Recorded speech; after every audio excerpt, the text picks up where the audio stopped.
This method captures transient protein interactions in organisms like bacteria and yeast and in different cell types.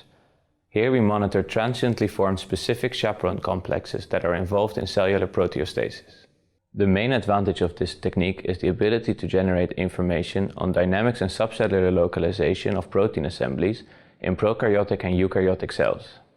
Adaptations of this technique in unicellular organisms like bacteria and yeast allows researchers to use it as a powerful tool to investigate diseases related to microbial infections.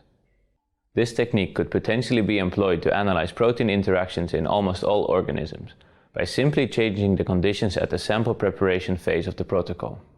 It is important to select good quality antibodies that are specific and tested in either immunohistochemistry, immunofluorescence, ELISA, or immunoprecipitations.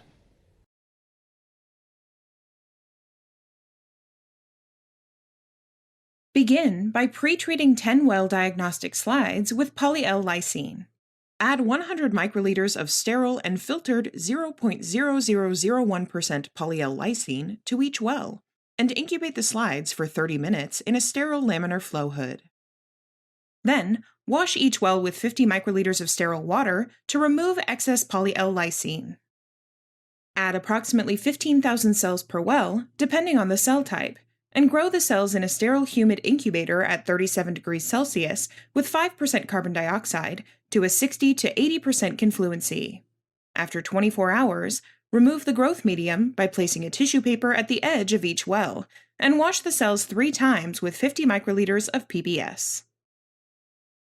Then, fix the cells by adding 50 microliters of freshly prepared 4% paraformaldehyde in PBS to each well.